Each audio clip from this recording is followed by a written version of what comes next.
Assalamualaikum warahmatullahi wabarakatuh. Para siswa dimanapun kalian berada, sebentar lagi kita akan merayakan Hari Raya Idul Fitri. Oleh karena itu di Hari Raya Idul Fitri kita disunahkan untuk melaksanakan sholat Idul Fitri. Berikut ini akan kami sampaikan panduan untuk sholat Idul Fitri.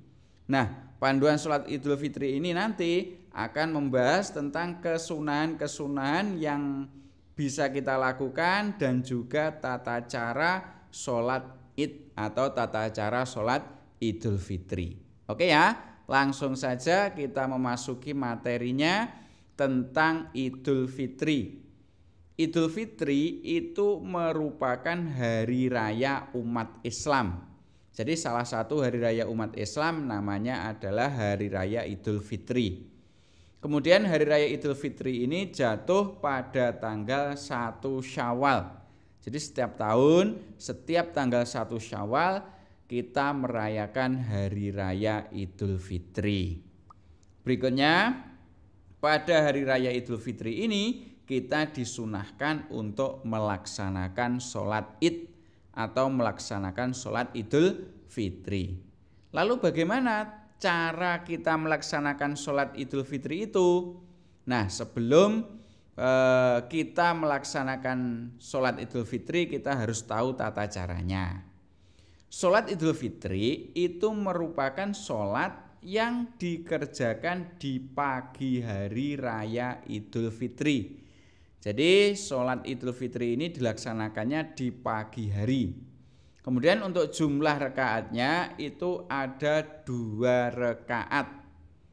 Dan waktu sholat Idul Fitri itu dimulai dari matahari terbit setinggi tombak sampai masuk waktu zuhur.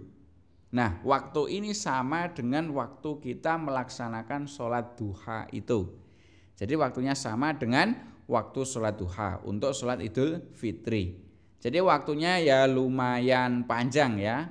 Tapi biasanya kita sebagai umat Islam merayakannya di pagi hari untuk melaksanakan sholat Idul Fitrinya itu. Lalu sebelum kita melakukan sholat Id, ada beberapa amalan yang itu disunahkan ketika kita akan melaksanakan sholat Id. Apa saja amalan-amalan yang disunahkan?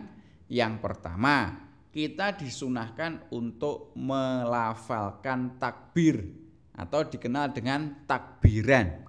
Kalian ingat lafal takbir itu bagaimana? Ini adalah lafal takbir. Allahu Akbar, Allahu Akbar, Allahu Akbar, la ilaha illallah, wallahu akbar, Allahu Akbar, walillahil hamd.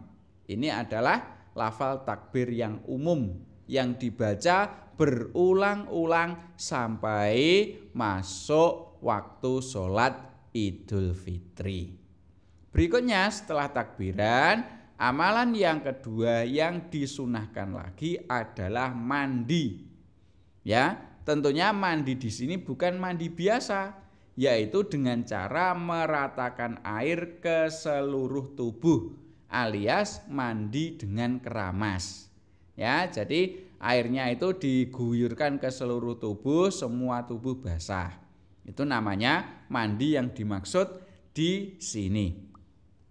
Lalu niatnya bagaimana? Agar mendapatkan kesunahan ketika mandi kita harus niat.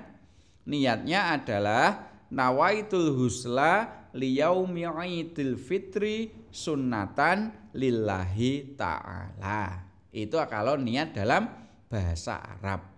Kalau niatnya dalam bahasa Indonesia bagaimana? Niatnya saya niat mandi hari raya Idul Fitri sunnah karena Allah. Kemudian niatnya itu berbarengan dengan pertama kali kita mengguyurkan air ke badan, dan niatnya hanya di dalam hati saja, karena memang niat itu letaknya di dalam hati. Itu ya, yang kedua adalah mandi dengan meratakan air ke seluruh tubuh. Kesunahan yang ketiga yaitu mengenakan pakaian yang paling baik. Ingat, yang sunnah adalah yang paling baik, bukan yang baru. Artinya kalau kita tidak bisa membeli pakaian yang baru, ya pakaian yang sudah lama tidak apa-apa. Yang penting yang paling baik di antara pakaian-pakaian yang kita punya. Itu adalah sunnah. Dan sunnahnya untuk yang laki-laki itu dianjurkan memakai pakaian yang berwarna putih. Itu bagi yang punya. Kalau tidak punya, ya yang penting yang paling baik di antara pakaian-pakaian yang lain.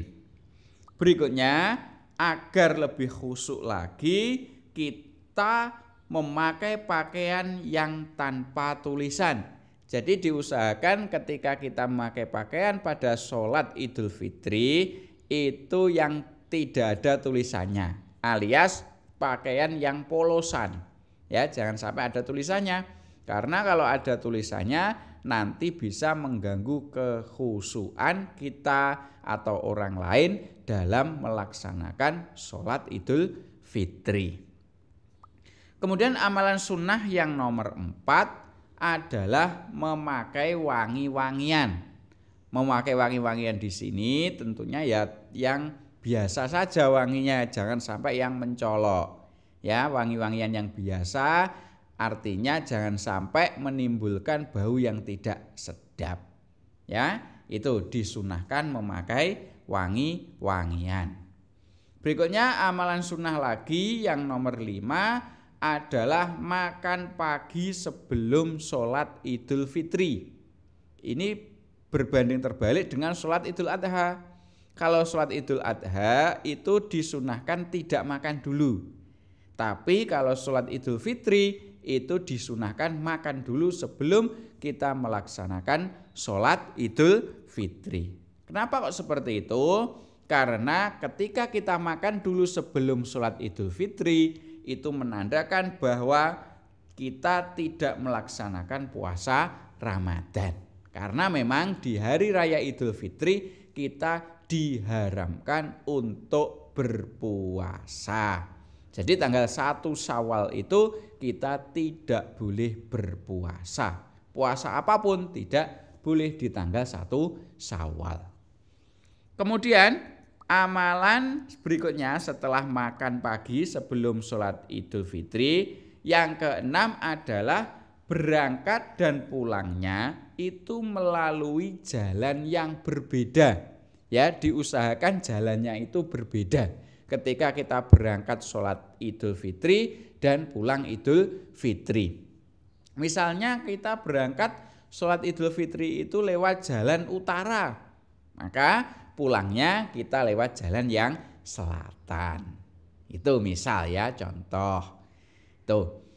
Itu kesunahan yang nomor 6. Berikutnya kesunahan yang nomor 7 adalah melaksanakan sholat Idul Fitri agak siang.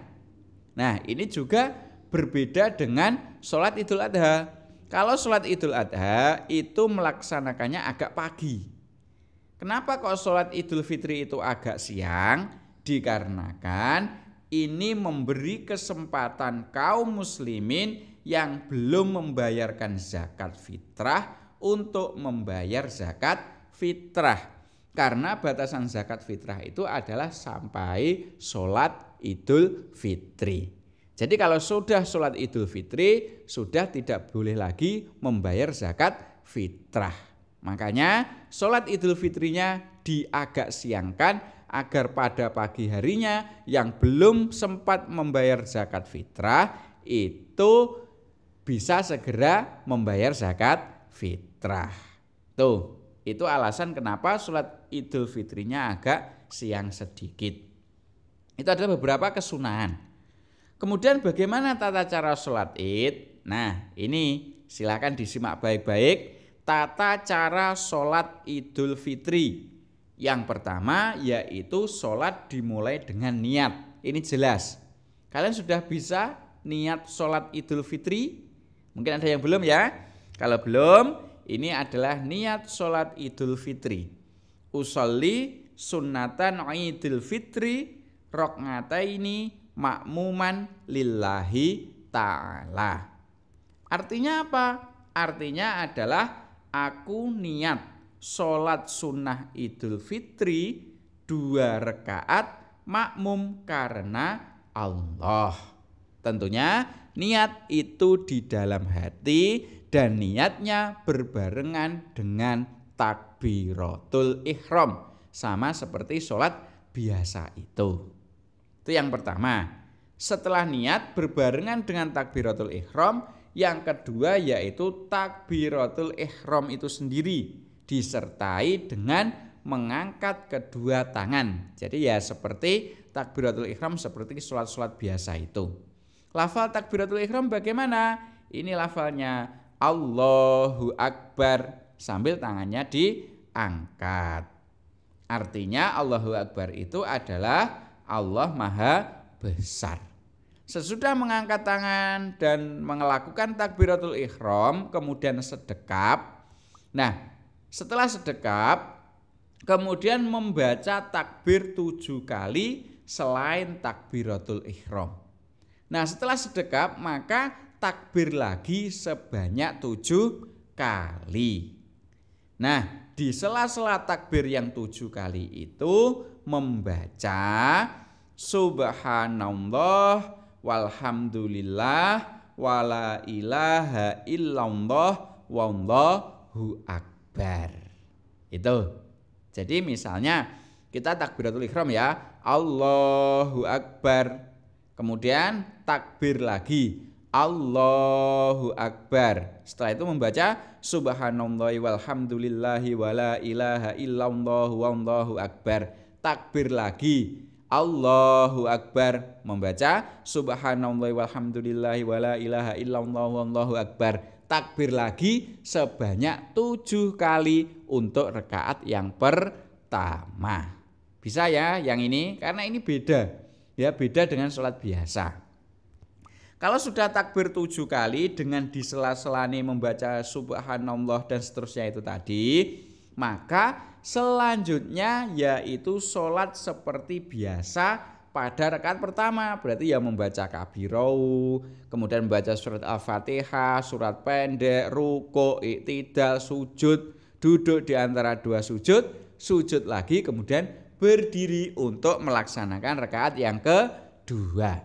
Nah, untuk rakaat yang kedua itu dimulai lagi dengan takbir sebanyak 5 kali. Dan di sela-sela takbir membaca seperti rakaat yang pertama. Jadi takbir yang kedua ini takbirnya bukan 7 kali tapi hanya 5 kali. Di sela-sela takbirnya itu membaca subhanallah walhamdulillah wala ilaha illallah wallahu akbar. Itu ya bedanya. Untuk rakaat pertama takbirnya 7 kali, rakaat yang kedua takbirnya 5 kali. Berikutnya setelah itu bacaan selanjutnya untuk rakaat yang kedua sama seperti sholat biasa sampai dengan salam. Ya, itu. Kemudian setelah salam selanjutnya kita mendengarkan khutbah Idul Fitri. Jadi pada sholat Idul Fitri setelah melaksanakan sholat Id 2 rakaat, kita tidak pulang dulu tapi mendengarkan khutbah Idul Fitri. Itu ya, itu adalah tata cara sholat Idul Fitri. Kemudian untuk penutupnya, jadi saya ucapkan selamat merayakan Hari Raya Idul Fitri, mohon maaf lahir dan batin. Taqabbalallahu minna wa minkum wa taqabbal ya karim wa ja'alanallahu wa iyyakum minal aidin wal faizin wal maqbulin kullu amin wa antum bi khair. Mohon maaf atas segala khilaf, atas segala salah yang saya perbuat selama ini, baik yang saya sengaja maupun tidak. Akhirnya sekian, semoga bermanfaat. Saya akhiri. Assalamualaikum warahmatullahi wabarakatuh.